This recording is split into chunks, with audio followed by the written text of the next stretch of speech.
Alex girl, and welcome back to my channel. Today I have a very intense story for you guys, and this is not clickbait, this is 100% true.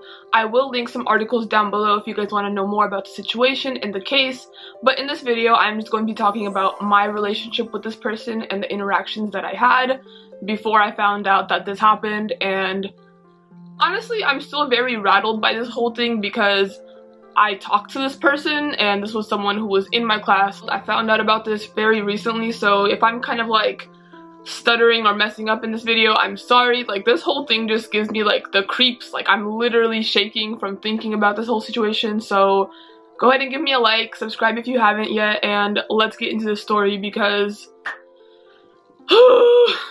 so let's start with how I met this guy. Last quarter I was taking an English 127 class, and the way that this class was, the teacher was very big on group work and like getting to know all of your classmates. So he would always put us in groups and kind of like make us work together, which I didn't mind because I love talking to people and I love getting to know new people. So one day I got put into a group with this guy, and as the class was coming to an end, me and him were still having a conversation. So as I'm packing up, we're still talking, and we end up walking to the Student Union Center together, which is kind of like the student hangout place on my campus. And pretty much we ended up having like a 2-hour conversation because I was just sitting down to edit a video and he just kind of wanted to hang out, and I didn't mind him being there, so we just continued talking. And we were honestly talking about a lot of subjects. We were talking about politics, about religion, about life. It was pretty interesting, honestly, and at one point his friend actually joined our conversation, and he was telling us about growing up like in a Mormon home and how it was having like 12 siblings. And it was honestly a very good conversation. I'm the kind of person that I love hearing people's perspectives, their backgrounds, because I'm a huge believer in the fact that everyone has something to offer, something to give, so I will always listen to someone's story, and he just seemed like a pretty cool guy. While talking to him like in person, he didn't seem super duper weird. Like, he was pretty normal for the most part, but he did seem a little spaced out. He just seemed like he was always kind of high, but I do live in Washington and I'm pretty sure that he was over the age of 21, so I was like, maybe he just smokes a lot of weed, you know? I don't judge, it's cool. So that was like the only thing that I really noticed about him when I was talking to him in person, but other than that, he didn't seem weird at all. I wasn't getting any like creeper vibes. So the weird stuff honestly did not start until this guy started texting me, and the first message that he sent me was actually pretty normal. He was just asking about an assignment that we had in class. I told him about it, and then that was kind of that. But then the next message that he sent me really kind of like took me back because it just didn't make any sense. And when I say that he was texting me weird stuff, I don't mean like sexual or creepy. It's just like nonsense, things that don't really like make sense as ideas. So I'm just going to read the message to you guys and put it up on the screen next to me, and if any of you guys like know what this means or can kind of like try to figure it out, I would love to know in the comments down below, because when he first sent it to me I was like, maybe he's just like really stoned and sending me some weird stuff, but like after finding out that he's a parent killer, maybe there's something more there. So let me know in the comments down below. So this is the message that I received from him on January 26th, 2018. So he died before the invention of the TV, in parentheses, Santa did, and his stealth is renowned. You have to be good for him, otherwise you only get coal to heat yourself. Obey propaganda. I'm sure he'd have taken the TV if they'd had one. So when he sent me that message, I didn't respond because I had no idea what he was trying to communicate there. At this point, I didn't think he was like a creeper or anything. I was like, maybe he's just going through something, like maybe he's trying to make some kind of joke. I don't know. But looking back on it now, it does seem kind of creepy. Like, I don't know what he's trying to say by it. And when I was reading articles about his case and about what happened, he just sounded like a psychopath. Like, I will read some of the things that he said to you guys later on in this video, and I will like kind of read some excerpts from the articles, but he sounds psychotic. Like, he doesn't make sense. And so now I'm looking back at this and I'm like, ugh. I'm just happy I was never rude to him and I never like said anything or did anything, because if you can kill your parents, you could probably kill anyone. So the next day he sent me another message, and this one is just kind of like a weird joke that he was making.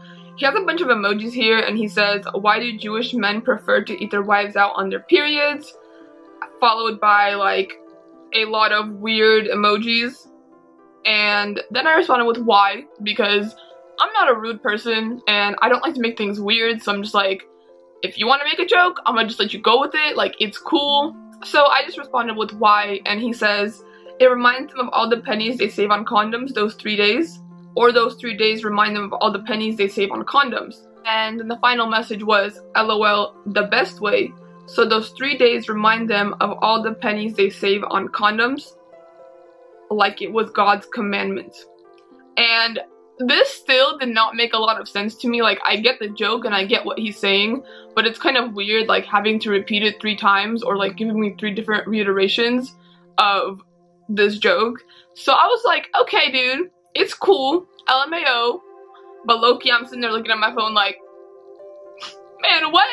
So this was like another strange thing about him, and I will say again, when I was talking to him in person, he was not like this. Like, he would talk like a normal person, he would make sense, like nothing sounded like the way that it sounds over message, which is why I found it so strange when I started getting these. And at this point in the quarter, he really wasn't coming to class as much, and my desk was actually not even next to him, so if he was in class, we would not really interact. So after these messages, I kind of like avoided him a little bit because I did think that he was a little creepy, and my boyfriend was actually telling me like, hey, like maybe you should ask him about it or like confront him, like why is he saying these things?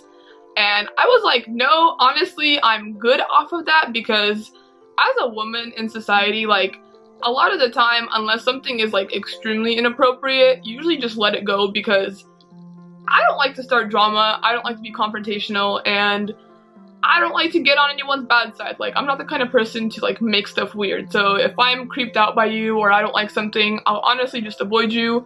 I'm not going to try to confront you about it. So I'm very happy that I stuck to that mentality, like with this situation particularly, because I don't know how he would have reacted if I confronted him or what would have happened, because clearly the man is crazy. Like, let's just wait till we get to the articles, because when I was reading this, I felt physically sick. Like, physically sick. I'm like, how can someone be so evil?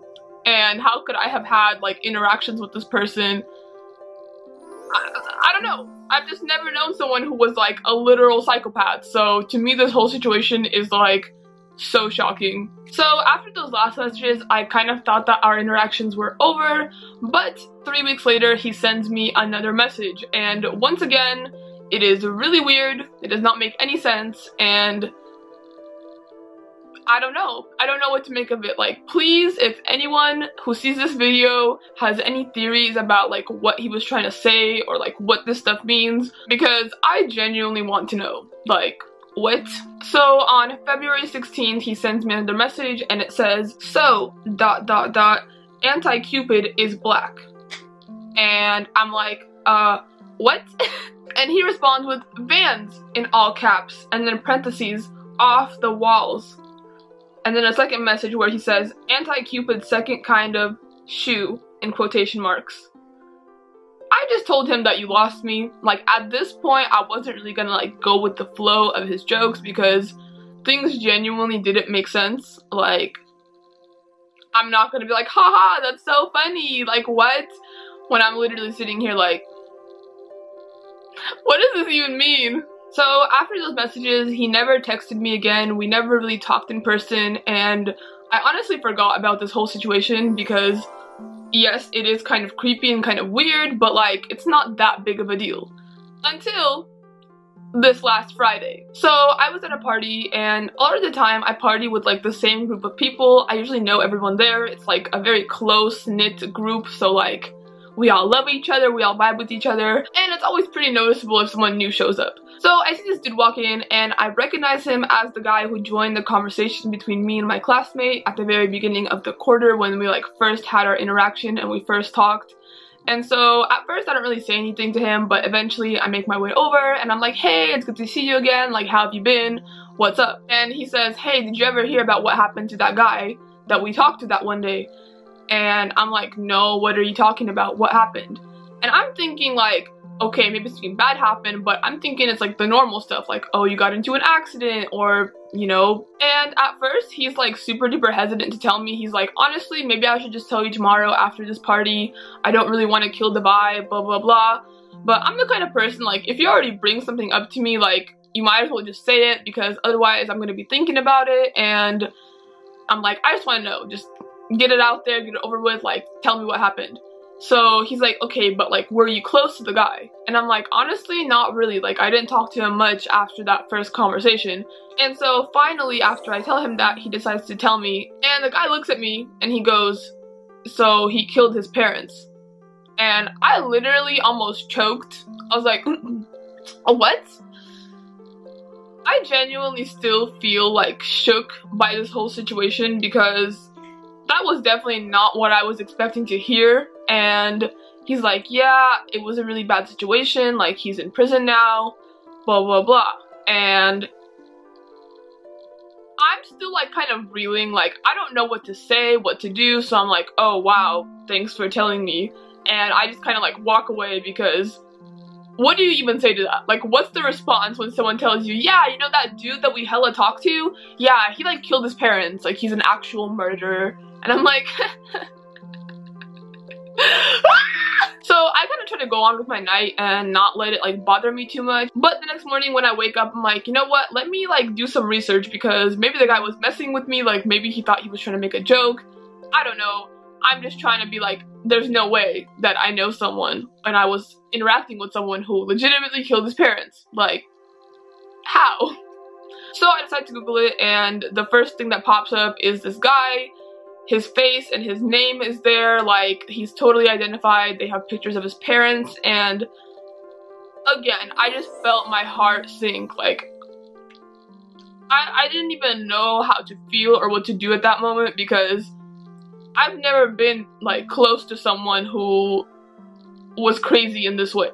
Because he didn't just kill his parents, like, it's the way that he did it and the things that he said after that really make this so shocking and so like rattling to me. Like, if you can kill your parents, there's really nothing sacred. Like, you don't value anything in life if you can do that, because I can't even imagine like insulting my mom. I know that I'm not perfect and I've probably done it in the past when I was a stupid kid, but like, I can't imagine hurting her in any way. And so to see someone do this and like, I really can't. Honestly, I'm just going to get into the articles, because the more that I talk about this, the more uncomfortable I get. So I'm going to paraphrase some of the articles, but also kind of like give you guys some direct quotes, and I'll let you guys know which is which. But I don't want to just sit here and read the whole article to you guys, because obviously you guys can do that yourself. So I just want to give you guys the general idea of like what went down in the situation. So according to the articles, about a week before this happened, his parents actually kicked him out of their house. So on the day of the murder, the guy's brother got a call from their dad, and the dad was saying, hey, I think he has a gun and he might be coming over to the house. So if you don't hear from me in 20 minutes, please call the police. And the father actually wasn't home at this moment. He was on his way home, but the mother was home. So by the time that his father arrived, my classmate had actually already gone to the house, and he bludgeoned his mother to death with a baseball bat. He shot her first and then beat her to death, and he actually tried to clean up the scene before his dad got there, because according to him, he wanted to kill his dad like silently and without any issues. I can't believe I'm actually saying all this. So when his father arrived at the house, he actually ran inside of the house and tried to slam the door shut to keep the son out, but he ended up shooting his father in the head through the stained glass window of their front door. And when he was taken into custody, he was actually asked, like, why did he do this? And he said, I killed them because I hate them that much. And honestly, I can't even fathom having this much anger and rage in your heart and in your mind. Like, I don't know how this is possible. And he was also quoted saying to the detectives, I don't feel like a gunshot to the head is really that upsetting, but I was fairly apologetic about having to bludgeon Terry twice. And he's referring to his mother.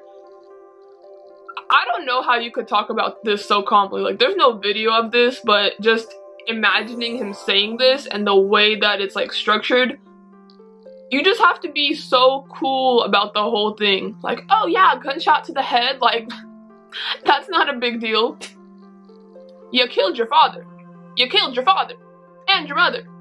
So after he committed this crime, he actually tried to change his look by cutting his hair off, because when I first met him, he had like really long curly brown hair. So he cut his hair, took his mom's credit cards, and actually started running from the police. So they had a huge search for him, and when he was eventually located, he had a shootout with the police, getting shot in the shoulder and then later being taken to the hospital. And once again, just the craziness of this whole situation. Like, I talked to this person, I interacted with this person, I went to class with this person. Like, I'm not trying to make this about me. I'm not saying like, oh, he could have killed me, or oh, I feel so in danger because of this. That's not what I'm trying to say. It's just that I've never been so close to something so evil, and that is really what like is getting to me. Like, it is so creepy to me. I just can't. Like, I think I'm honestly gonna end this video here. Alright guys, that is it for this video. If you enjoyed, please go ahead and give me a thumbs up as well as subscribing. I really can't bring myself to be like overly happy in this video because there's just so much darkness in this, and like I said in the beginning, I will link all the articles down below. I'll have the pictures for the text messages here, and I would love to hear your guys' theories and just comments on this whole situation. Have you ever been this close to something that happened like this? Like, I honestly still don't know how to feel or how this is even possible. But thank you so much for watching. I really appreciate every single one of you guys, and I will see you in my next video.